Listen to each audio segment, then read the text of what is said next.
बाहर जब भी एक विस्फोट की आवाज गूंजती तभी आदमी उसी समय सीवर पाइप को एक बार पीटता, क्योंकि सिर्फ इसी तरह वह तेज आवाज को छुपा सकता था और ऊपर मौजूद जेल के गार्ड को सुनने से रोक सकता था। यह मोटी सीवर पाइप ही उसकी एकमात्र बचने की राह थी। कई बार कोशिश करने के बाद आखिरकार आदमी ने उसे तोड़ने में सफलता पा ली। उसी पल भारी मात्रा में गंदा पानी बाहर आ गया, साथ ही एक अजीब सी बदबू भी फैल गई, लेकिन उसे इसकी कोई परवाह नहीं थी। वह तुरंत ही बेहद गंदी पाइप में घुस गया और आजादी की ओर बढ़ चला। भले ही अंदर चारों ओर गंदे पानी और मल की बदबू थी, फिर भी उसने दांत भींचकर हिम्मत नहीं हारी, क्योंकि इस जेल से भागने के लिए उसने लगभग 20 साल लगा दिए थे। सीवर से बाहर निकलने के बाद उसने एक पल भी बर्बाद किए बिना जंगल की ओर दौड़ लगा दी। जल्द ही सीन अगले दिन सुबह पर शिफ्ट हो गया। जब जेलर ने कैदियों की गिनती की तो पाया कि 245 नंबर कमरे का कैदी काफी देर तक बाहर नहीं आया। अगर मैं ऊपर आया तो मार मार कर तुम्हारी चमड़ी उधेड़ दूंगा। जब कमरे से कोई हलचल नहीं हुई तो गुस्से में जेलर सीधे ऊपर चढ़ा, पर दरवाजे पर पहुंचते ही हैरान रह गया, क्योंकि सेल में कोई था ही नहीं। दूसरी ओर जब जेल सुपरिटेंडेंट कपड़े बदल रहा था तभी उसने अलार्म की आवाज सुनी। उसे तुरंत गड़बड़ का एहसास हुआ और वह जल्दी से जेल की ओर भागा। इसके बाद उसने जेल के गार्ड्स को गालियां देना शुरू कर दिया, क्योंकि कल रात गिनती के समय तो वह यहीं था, अब अचानक कैसे गायब हो गया। तुरंत बाद उसने अपने गार्ड्स को बुलाकर उस आदमी के सबसे अच्छे दोस्त रेड को बुलाया, जो एक कैदी था। उसे लगा कि ये दोनों हमेशा साथ रहते थे, तो भागने से पहले उस आदमी ने जरूर रेड को कुछ बताया होगा।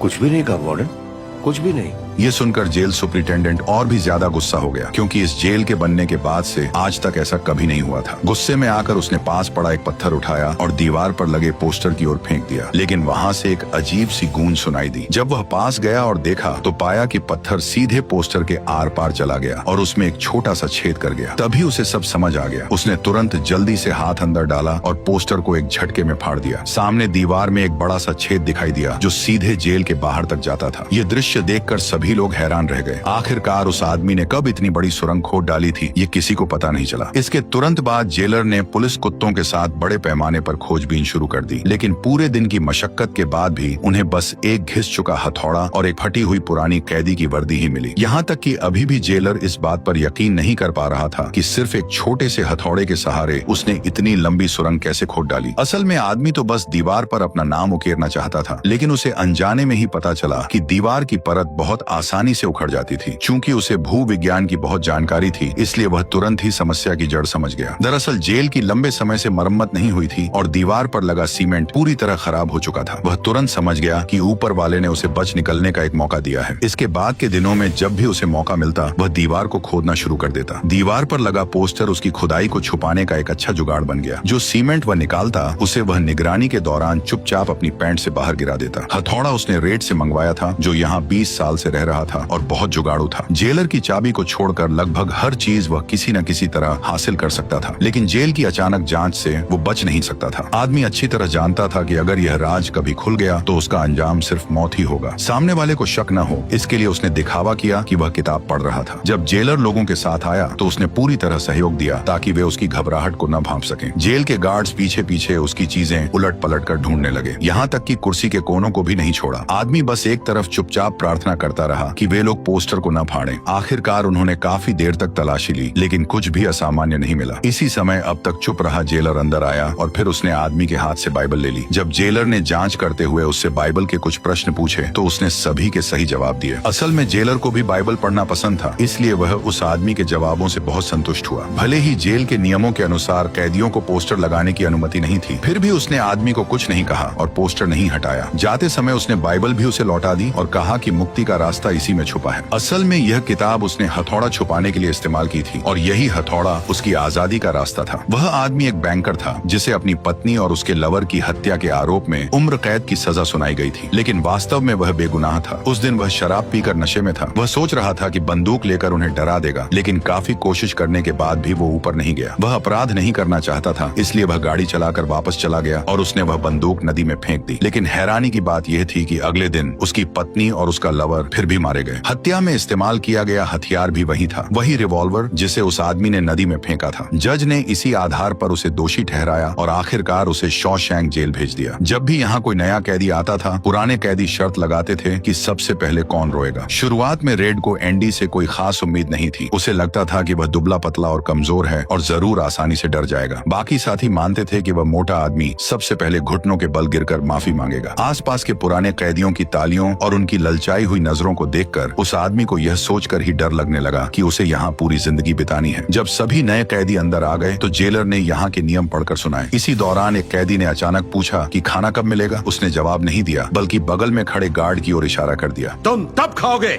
जब हम कहेंगे। बात भेजे में घुसिया नहीं, हरामजादे।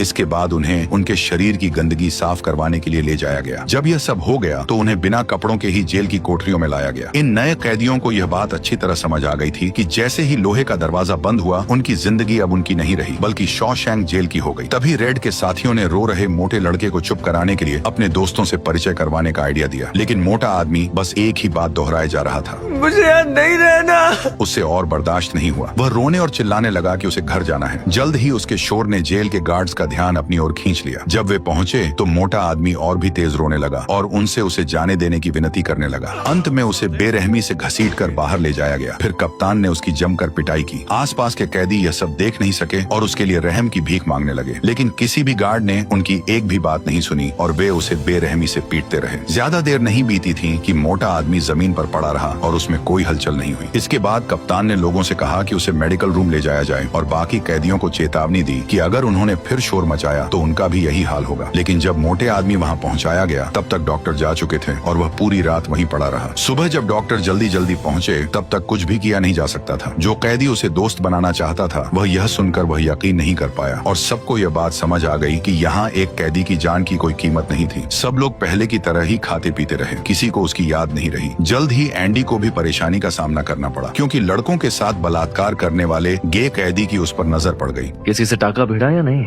किसी ने अब तक तेरा गेम बजाया या नहीं? ये समझने के बाद उसने चुपचाप मुड़कर जाने का फैसला किया, लेकिन सामने वाला उसे छोड़ने के मूड में नहीं था। उस दिन आदमी हमेशा की तरह लॉन्ड्री में काम कर रहा था। तभी एक सहकर्मी ने उसे स्टोर रूम से ब्लीचिंग पाउडर लाने के लिए बुलाया। उसने बिना किसी हिचकिचाहट के हाँ कर दी, लेकिन जैसे ही वह सामान लेने के लिए झुका, वही गे आदमी अचानक बिना कोई आहट किए उसके पीछे आ खड़ा हुआ। उसके साथ दो और लोग भी थे जिन्हें शॉशैंक की 3 बहनें कहा जाता था। आदमी को तुरंत गड़बड़ का एहसास हुआ। उसने जल्दी से ब्लीचिंग पाउडर उठा लिया, लेकिन जैसे ही वो कुछ करने वाला था, उनमें से एक ने पीछे से आकर उसे कसकर पकड़ लिया। नतीजा साफ था, वह उन लोगों के सामने टिक नहीं पाया और अपनी बेल्ट खुलवाने के लिए मजबूर हो गया। यहीं से उसकी 2 साल लंबी अपमानजनक जिंदगी की शुरुआत हो गई। आने वाले दिनों में 3 बहनें अक्सर उसे ढूंढ लेती थी। इसी वजह से उसके शरीर पर हमेशा चोटों के निशान रहते थे। अगर ऐसा ही चलता रहा तो वह ज्यादा दिन तक यह सब सहन नहीं कर पाता। तीसरे साल के बाद हालात में एक नया मोड़ आया। जेल की छत की मरम्मत की जरूरत थी और इसके लिए उन्हें 10 कैदियों की जरूरत पड़ी। कैदी अच्छी तरह समझते थे कि खास काम का मतलब होता था ज्यादा पैसा, इसलिए हर कोई उन 10 में शामिल होना चाहता था, लेकिन जगह सीमित थी। पर रेड के लिए ये कोई मुश्किल की बात नहीं थी। उसने 10 पैकेट सिगरेट देकर जेलर को मना लिया और अपने सभी साथियों के नाम उस सूची में शामिल करवा दिए। उसने उन 10 लोगों में एंडी का नाम भी डलवा दिया। वह उसके हालात को अच्छी तरह समझता था, इसलिए वह इस बेचारे की मदद करना चाहता था। कम से कम मरम्मत के इस काम के दौरान 3 बहनें उसे परेशान नहीं कर पाई। इसी दौरान उस आदमी को खुद को साबित करने का एक मौका मिल गया। टीम लीडर गार्ड से बातचीत करते हुए अनजाने में यह बता बैठा कि उसके भाई ने मरने के बाद एक बड़ी विरासत छोड़ी है, जिसमें से सिर्फ 4 लाख रुपए उसके हिस्से में आए हैं, लेकिन सरकार उसमें से लगभग आधा टैक्स वसूलने वाली है, जिससे वह बेहद परेशान है। बैंक कर्मचारी होने के नाते उस आदमी के दिमाग में तुरंत एक जबरदस्त आइडिया आया। वह सीधे कप्तान की ओर बढ़ गया। उसे आगे आते देखकर उसके साथियों की तो जैसे सांसें ही थम गईं। कैप्टन हैगली,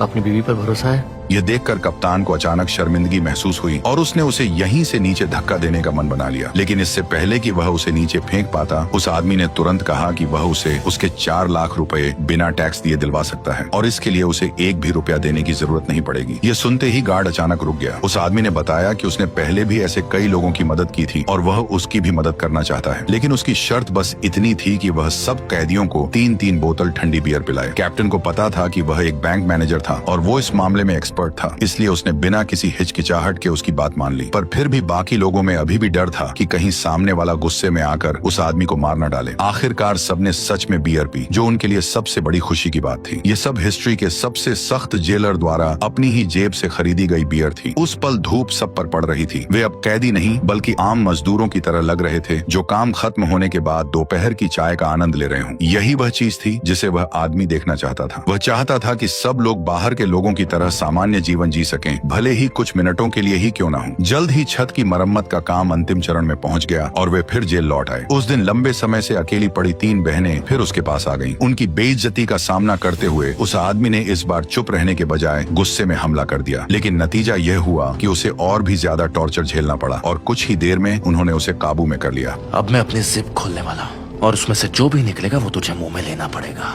तभी आदमी ने गुस्से में तुरंत जवाब दिया कि अगर तुमने ऐसा किया तो तुम्हें वह चीज सही सलामत वापस नहीं मिलेगी। मेरे मुंह में कुछ भी डाला तो पछताएगा। उसने साफ कहा कि अगर तुमने ऐसा किया तो मैं स्टील का पूरा 8 इंच का चाकू तुम्हारे कान में घुसा दूंगा। तभी आदमी ने कहा कि उसका दिमागी संतुलन हिल चुका है और उस पर उसका कोई कंट्रोल नहीं है। उसने चेतावनी दी कि अगर उसने उसके मुंह में डालने की गलती की तो हो सकता है कि वह न चाहते हुए भी उसे काट ले। यह सुनकर तीनों बहनों को थोड़ी देर के लिए डर लगने लगा, लेकिन यह डर जल्दी ही गुस्से में बदल गया। उन्होंने उस आदमी पर मुक्कों और लातों से हमला करना शुरू कर दिया जब तक कि वह बेहोश नहीं हो गया। नतीजा ये हुआ कि वह आदमी सीधे 1 महीने तक मेडिकल रूम में पड़ा रहा। 3 बहनों की सबसे बड़ी बहन को सजा के तौर पर 1 हफ्ते के लिए अलग बंद कर दिया गया। लेकिन कहानी यहीं खत्म नहीं हुई। जब वह अकड़ते हुए कदमों के साथ वापस अपनी सेल में लौटा तो उसने देखा कि कप्तान वहां गुस्से में खड़ा था। उसे तुरंत हालात की गंभीरता का एहसास हो गया, लेकिन अब भागने का कोई मौका नहीं था। कप्तान ने उसकी जमकर पिटाई की। कप्तान की क्रूरता पहले से ही मशहूर थी। उसे इतनी बेरहमी से पीटा गया कि वह कोमा में चला गया। इसके बाद इलाज के लिए उसे दूसरी जेल में भेज दिया गया। इस घटना के बाद तीनों बहनें फिर कभी उससे पंगा लेने की हिम्मत नहीं कर पाईं। असल में यह सब कप्तान के इशारे पर हुआ था, क्योंकि उसने उस आदमी के बैंकर होने की पहचान कर ली थी जो आगे चलकर उसके बहुत काम आ सकती थी। इसके तुरंत बाद उसे लॉन्ड्री से लाइब्रेरी में ट्रांसफर कर दिया गया, जहाँ उसके साथ एक बुजुर्ग कैदी भी था। वह बुजुर्ग पिछले 50 सालों से वहीं रह रहा था। लाइब्रेरी का काम बहुत आसान और हल्का था। किसी को किताब उधार लेनी होती थी तो बस उसका रजिस्ट्रेशन करना रहता था। लेकिन कप्तान की टैक्स चोरी में काफी मदद करने की वजह से जल्द ही दूसरे जेलर भी उससे मदद मांगने आने लगे। जेल में थोड़ा आराम से रहने के लिए वह किसी को भी मना नहीं करता था और सबकी मदद के लिए योजनाएं बनाता था। 1 महीने से भी कम समय में उसने आधे से ज्यादा जेलरों के लिए टैक्स रिफंड की प्रक्रिया पूरी कर दी थी। कुछ ही समय में वह पूरे जेल में मशहूर हो गया, यहाँ तक कि जेल सुपरिंटेंडेंट भी उससे मदद मांगने लगा। उसका काम इतना बढ़ गया था कि कभी कभी रेड को भी उसकी मदद के लिए बुला लिया जाता था। लाइब्रेरी को बड़ा करने और सबको नई किताबें पढ़ने का मौका देने के लिए उसने फिर से जेल सुपरिंटेंडेंट से फंड की मांग की, लेकिन उसने बताया कि फिलहाल जेल की फाइनेंशियल पोजीशन अच्छी नहीं है और लाइब्रेरी बढ़ाने के लिए एक्स्ट्रा फंड उपलब्ध नहीं है। हालांकि एक ही रास्ता था, राज्य विधानसभा से पैसे मांगे जाएं। उनकी अनुमति से उसने राज्य विधानसभा को हर हफ्ते चिट्ठी लिखकर फंड की मांग करनी शुरू कर दी, लेकिन हर बार उसकी चिट्ठी का कोई जवाब नहीं आया। फिर भी वह इतनी आसानी से हार मानने वाला नहीं था। उसने लगातार 6 साल तक चिट्ठियां लिखी। इसी दौरान एक दिन लाइब्रेरी में एक अजीब घटना घटी। कैदी ओल्ड ब्रुक ने चाकू लेकर अपने एक साथी को बंधक बना लिया। वह यहाँ बहुत लंबे समय से रह रहा था, हमेशा शांत और हंसमुख रहता था और उसने कभी भी ऐसा व्यवहार नहीं किया था। असल में उसकी पैरोल मंजूर हो गई थी और वह जल्द ही यहाँ से जाने वाला था। यह अपने आप में एक अच्छी बात थी, लेकिन वह इस जेल में 50 साल से रह रहा था। वह यहाँ की हर चीज का आदी हो चुका था और बाहर जाना बिल्कुल नहीं चाहता था। इसलिए उसने यहाँ रुकने के लिए आदमी को मारने का फैसला किया, लेकिन एंडी के लगातार समझाने के बाद उसने आखिरकार अपने हाथ में पकड़ी हुई छुरी नीचे रख दी और इस सच्चाई को स्वीकार कर लिया। बाकी लोग ये समझ नहीं पा रहे थे कि कोई इंसान हमेशा जेल में ही रहना क्यों चाहेगा। वे तो यही चाहते थे कि किसी तरह बाहर निकल जाए। रेड ने कहा कि उसे यहाँ अपनापन महसूस होता है। शॉशैंक जेल में वह एक बहुत खास इंसान है। यहाँ उसकी पहचान है, उसका सम्मान है, लेकिन बाहर वह कुछ भी नहीं है। बाहर जाने के बाद वह बस एक बूढ़ा आदमी रह जाएगा जिसे कोई यह तक नहीं पूछेगा कि वह कौन है। बहुत जल्दी वह दिन भी आ गया जब उसे बाहर जाना था। उसने उस कौवे को, जिसे उसने प्यार से पाला था, आजाद कर दिया और खुद भी रिहा होने का अनुभव किया। यहाँ के गार्ड्स भी उसकी बहुत इज्जत करते थे। जब वह लोगों और गाड़ियों से भरी सड़क पर खड़ा हुआ तो उसके चेहरे पर एक अजीब सी उलझन थी। वह इस समाज से बहुत लंबे समय तक दूर रहा था। बाहर की दुनिया उसके लिए अब पूरी तरह अजनबी हो चुकी थी। 50 साल पहले उसने सिर्फ एक कार देखी थी, लेकिन अब सड़कों पर कारों की भरमार थी। सरकार ने उसके लिए टेम्पोरेरी घर की व्यवस्था की और उसे सुपरमार्केट में पैकिंग का काम दिला दिया, लेकिन उम्र ज्यादा होने की वजह से वह बूढ़ा आदमी बहुत धीरे काम करता था और अक्सर गलतियां कर बैठता था। कस्टमर्स की लगातार शिकायतें सुनकर मैनेजर सबके सामने उसे डांट देता था। किसी को इस बात की परवाह नहीं थी कि वह एक बूढ़ा आदमी था। उसका कोई दोस्त भी नहीं था जिससे वह बात कर सके। रात को सोते समय वह अक्सर कल्पना करता था कि जब वह जागेगा तो फिर से जेल की अपनी कोठरी में होगा, क्योंकि वहीं वह जिंदा रह सकता था। उसने यहाँ तक सोच लिया था कि वह फिर से डकैती करेगा ताकि दोबारा जेल लौट सके, लेकिन वह बहुत बूढ़ा हो चुका था। अब वह उस तरह की चोरी करने की हालत में नहीं था। कुछ ही समय बाद उसने एक दुखद फैसला ले लिया। उसने चाकू से अपना नाम कमरे की दीवार पर खोदा और फिर बिना किसी हिचकिचाहट के फांसी लगाकर आत्महत्या कर ली। इस तरह उसके दुखद जीवन का अंत हो गया। जब जेल के बाकी कैदियों को यह खबर मिली तो वे गहरे दुख में डूब गए, खासकर रेड। वह भी यहाँ 30 साल से था। हर बार जब वह पैरोल के लिए आवेदन करता था तो वह विनम्रता से जवाब देता था कि उसने अपने आप को सुधार लिया है और अब वह समाज के लिए कोई खतरा नहीं बनेगा, लेकिन हर बार उसे मना कर दिया जाता। इस बीच एंडी बड़ी संख्या में किताबें और 18,000 रुपए का फंड मिल गया जो सोमवार को भेज दिया गया था। गार्ड्स चाहते थे कि वह आदमी अब और पत्र न लिखे और खुद को रोक ले। उसकी मेहनत आखिरकार रंग लाई और उसने तय किया कि अब से वह हर हफ्ते 2 पत्र लिखेगा। सफलता का जश्न मनाने के लिए उसने एक बार फिर शौचालय जाने का बहाना बनाया और चुपके से एक रिकॉर्ड निकाल कर बजा दिया। इसके बाद उसने सभी दरवाजे बंद कर दिए और रेडियो चालू कर दिया। अब हर कोई यह संगीत सुन सकता था और सब हैरान थे, ध्यान से सुनने लगे, क्योंकि पहले रेडियो पर केवल जेलर की लगातार चेतावनियां ही आती थी, लेकिन इस बार गाना बज रहा था। जब जेलर वहां पहुंचे तो वह आदमी आराम से कुर्सी पर लेटा हुआ गाने का आनंद ले रहा था। जेलर की चेतावनी का उसने कोई जवाब नहीं दिया। उसने किसी की परवाह नहीं की, बल्कि वॉल्यूम और भी ज्यादा बढ़ा दिया। यह देखकर जेलर गुस्से में आ गया। उसने बाहर से जबरदस्ती दरवाजा तोड़ दिया, जिससे कांच भी टूट गया। नतीजा यह हुआ कि उसे 2 हफ्ते के लिए सजा में डाल दिया गया। अच्छा यह था कि उसने पहले कई लोगों की मदद की थी, वरना उसे वहीं मार दिया जाता। आखिरकार 2 साल बाद उसकी मेहनत फिर से रंग लाई। सोमवार को उसे पता चला कि 18,000 रुपए की रकम को बढ़ाकर 45,000 रुपए कर दी गई है। जल्दी ही यहाँ सबको पढ़ने के लिए जगह मिल गई और एक ही बार में बहुत से लोग वहाँ आने लगे। जल्द ही वह आदमी सुपरिंटेंडेंट के लिए काले धन को सफेद करने का औजार बन गया। हर बार वो जेलर को मिले पैसों को सफलतापूर्वक सफेद कर देता और फिर उन्हें अलग अलग बैंक खातों में जमा कर देता। लेकिन उस चालाक एंडी ने एक तरकीब सोची। उसने कानून की खामियों का फायदा उठाते हुए एक नकली व्यक्ति बना लिया और सभी बैंक खातों को उसी के नाम पर दर्ज कर दिया। हालांकि जब भी वह आदमी चाहता वह उस नकली व्यक्ति को पल भर में खुद में बदल सकता था और सारी रकम निकाल सकता था। अब जल्द ही समय 7 साल आगे बढ़ गया और जेल में फिर नए कैदी लाए गए। उनमें से टॉमी सबसे ज्यादा मशहूर था। उसे घर में घुसकर डकैती के आरोप में पकड़ा गया था और यह पहली बार नहीं था जब वह जेल आया था, इसलिए आते ही वह सबके साथ घुल मिल गया। उसकी एंडी के साथ भी अच्छी दोस्ती हो गई। एंडी ने टॉमी से हाई स्कूल डिप्लोमा का इंतजाम करने को कहा ताकि बाहर निकलने पर उसे नौकरी ढूंढने में आसानी हो सके। असल में टॉमी ही वह इंसान था जो एंडी की पत्नी की मौत की सच्चाई उजागर करने वाला था। एक दिन वह रेड से बात कर रहा था, तभी उसने अनजाने में पूछ लिया कि वह किस वजह से जेल आया था। बीवी को किसी गोल्फर के साथ सोते हुए देख लिया,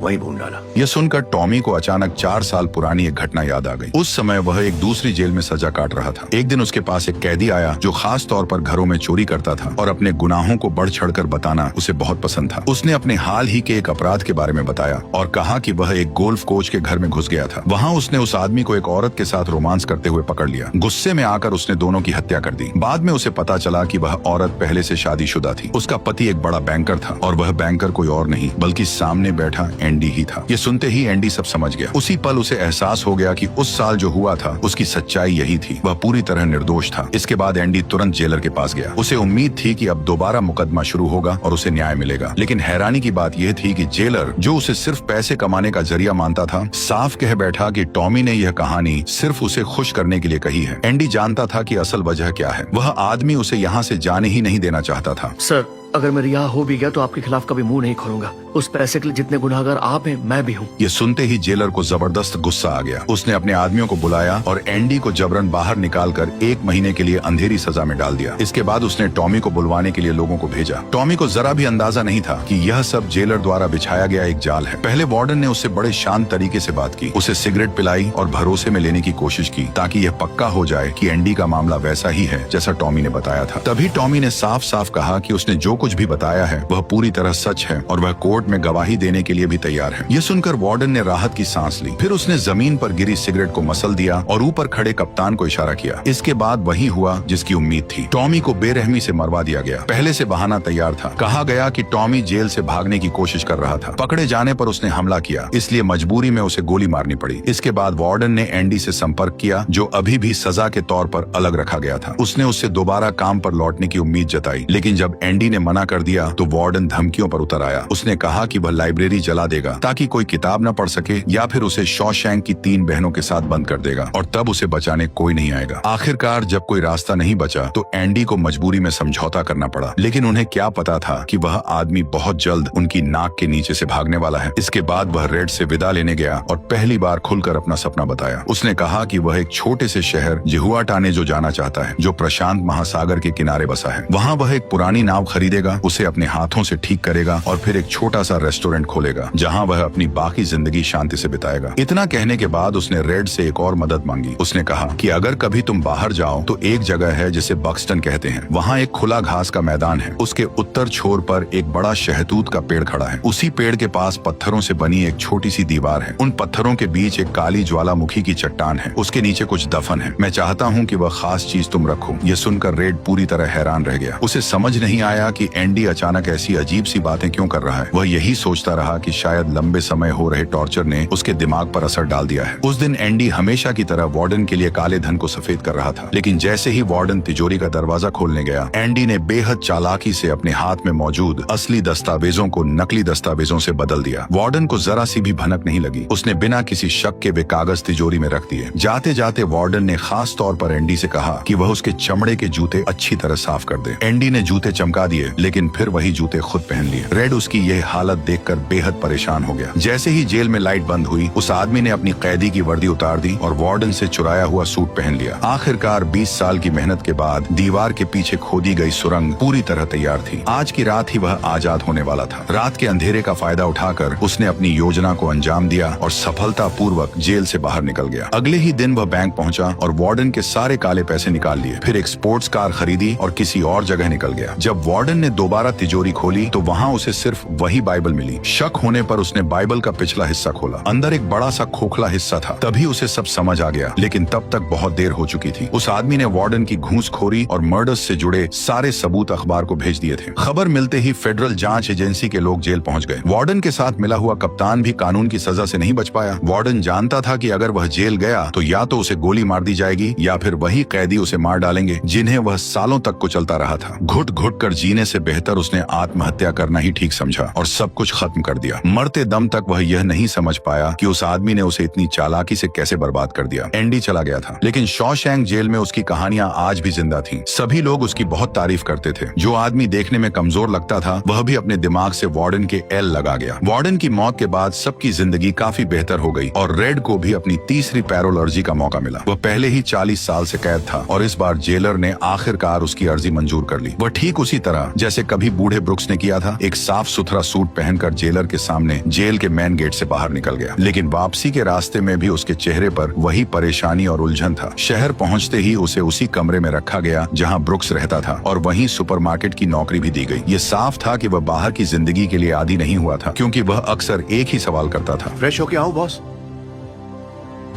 हर बार तुम्हें जब जाना हो तो मुझे पूछने की जरूरत नहीं, तुम जा सकते हो, समझ गए? आदमी को जेल में 40 साल हो गए थे, इसलिए हर बार परमिशन लेना उसके रोजमर्रा की जिंदगी में आ गया था। पर वह चाह कर भी उसे छोड़ नहीं पा रहा था। वह बस सोचता था कि कैसे भी वह अपनी पैरोल तोड़ दे ताकि वह वापस जेल में भेज दिया जाए। वो भी ब्रुक्स की तरह अपनी जान देना चाहता था, पर दिल में उस आदमी से किया वादा अब भी था। फिर वो बताई गई जगह पहुंचा। कई ऊंचे पहाड़ों को पार करने के बाद उसने आखिरकार वह बड़ा पेड़ ढूंढ लिया। पत्थरों से बनी दीवार के साथ चलते हुए उसे काली ज्वालामुखी की चट्टान दिखी। जब उसने उसे हटाया तो उसके नीचे सचमुच कुछ छुपा था, एक धूल भरा लोहे का डिब्बा। जब चारों ओर कोई नहीं था तब रेड ने उसे खोला। उसके अंदर एक चिट्ठी और नोटों की एक गड्डी थी। चिट्ठी में एंडी ने लिखा था कि उसने जूहा तानियों के छोटे कस्बे में सब कुछ तैयार कर रखा है, बस अब रेड के आने का इंतजार है। ये पढ़ते ही रेड बिना एक पल गवाए तुरंत एंडी से मिलने के लिए निकल पड़ा। उसने काफी लंबा सफर तय किया और जब आखिरकार वहाँ पहुँच गया तो देखा कि एंडी अपनी बताई गई नाव को घिस रहा था। तभी अचानक एंडी की नजर रेड पर पड़ी और उसे देखकर वह बेहद खुश हो गया और यहीं पर यह शानदार मूवी खत्म हो गई। अगर आपको यह वीडियो अच्छी लगी हो तो हमारे चैनल को सब्सक्राइब और वीडियो को लाइक जरूर कीजिएगा।